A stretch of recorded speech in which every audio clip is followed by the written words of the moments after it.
You guys ready? Yep. All right, Coach, you just want to start us off with an opening statement, and then we'll open up to questions. Yeah, looking forward to getting back on the field. Our team is this week, against a good Northwestern State football team, a big in-state rival.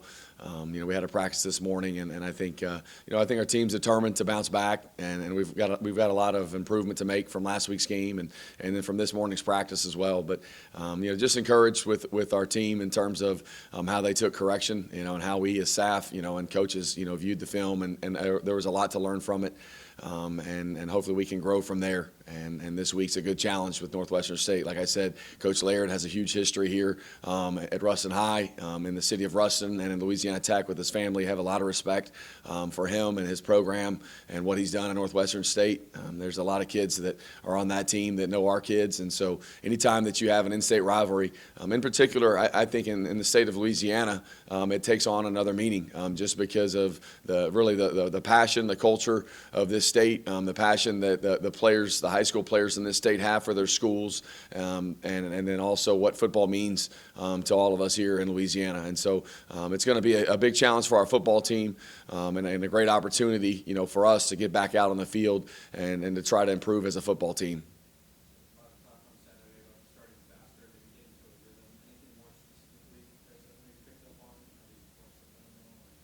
I think that we started practice really fast today, and then we fell off, and so maybe we've just got to find a way to continue throughout the course of starting practice fast and then executing well. I think the thing that we took away from watching the film, whether it's the first quarter or the third quarter or the end of the game, is when you watch the film, you just ask, was it really anything that they did, or was it more of a lack of execution from our standpoint? And that's really what you found a lot of times is they played really hard. They played harder than we did, but our execution has got to be better, and the play calling's got to be better in certain situations as well. We didn't see a ton of Cyrus for the rest of the game after the kind of first drive. He took a big hit. Is there any update on NSU? Did he go this week? I think he would be questionable for this game. I think it's kind of to be determined how he practices tomorrow and moving forward if he's able to. After the SMU loss, you talked about Hank in the offense, wanting to get in a better rhythm. What do you think they need to work on this week in order to have that this game? I think just getting easy completions for Hank. I think getting first downs. I think that's the big thing is and I think when you get into a game and not only at the quarterback position but at other positions is when you fall behind, there's a tendency to try to score 17 points in one play. And then to try to call a play that gets you, you have to just think about getting the next first down, the next play, one play at a time, and I think that allows us to get into rhythm. I think probably playing with some tempo would help as well, and I think that the biggest thing for us to get into rhythm is to get completions, to have efficient run plays on first down, so you're not in second and long situations, and then you're able to move the football and stay ahead of the chains.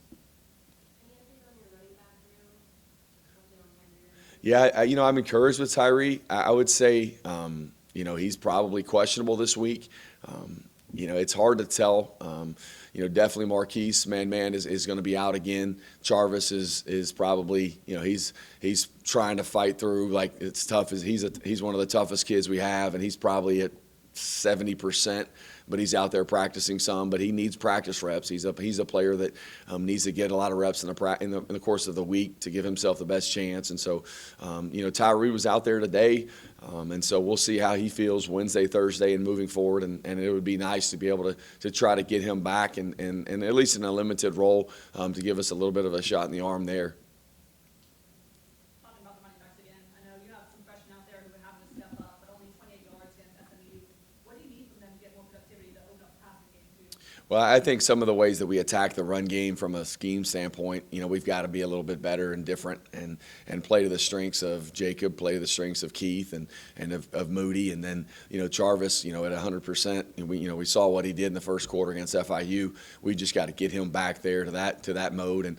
And so I think from a scheme standpoint, trying to attack a defense, in terms of everything, you want a defense to be able to defend you, north and south, but also horizontally. And so I think just from a scheme standpoint, being able to play to their strengths a little bit more and get those guys out in space a little bit. I think that I felt like they affected Preston Stone. I think they took some big hits on him. Zeke Campbell got a big hit on him on the third quarter, and they did when they threw the ball down the field, they protected with 7 guys, and so it's going to be hard to create a pass rush there. But I'm encouraged by them. I'm encouraged by their ability to get off blocks. I think Jaden Burnett flashed a lot. Number 20, and he continues to do that, and it's no surprise really because those are the practice habits that he has, and that's what he does in practice. So we've got to continue to generate that pass rush.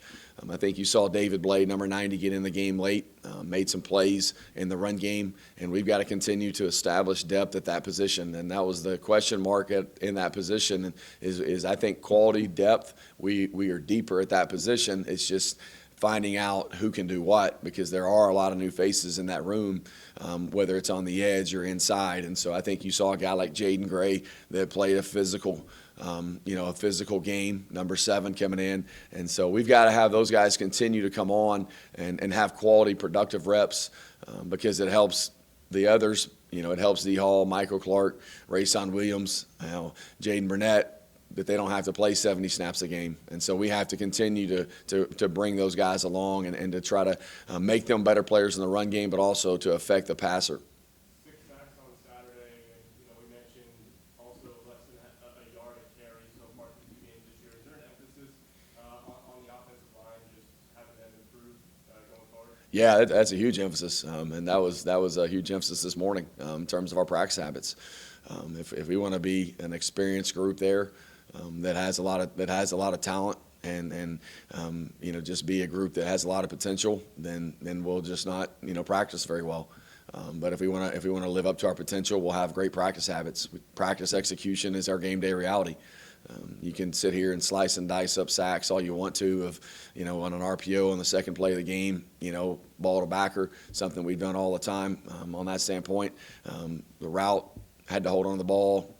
All these different ways that you can cut it. But the bottom line is we've got to practice better and got to take a sense of pride in protecting the passer. I've got to call a game smarter.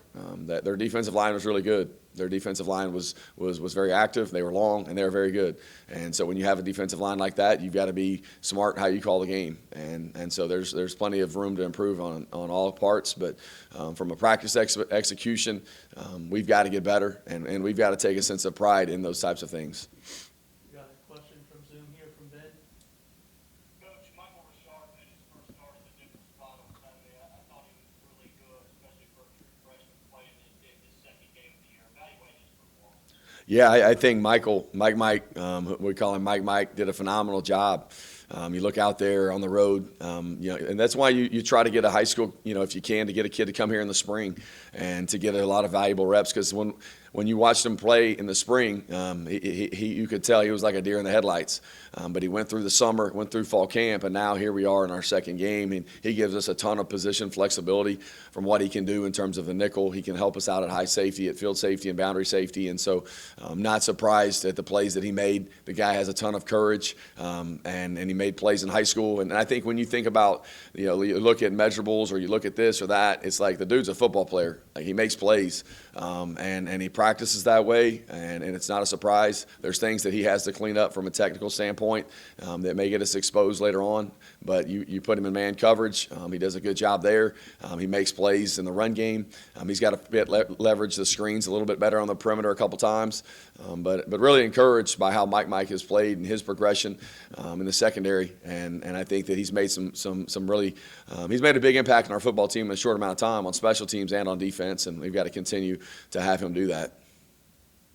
Northwestern State brings in a quarterback who also comes out of West Idaho, but I mean, how do you prepare, I guess, for a transfer quarterback watching that film? Do you prepare differently for that offense? Yeah, I think that you do a lot of, fortunately with PFF, you have a lot of film, and so you want to try to break down the tendencies of a player individually. From a defensive standpoint, are there any tells in terms of front pass or off the snap count? And then you just get a feel for the kid's skill set by watching, how he did previously. And then also, we were able to have the game last week. So from that standpoint, it's been big to be able to see that.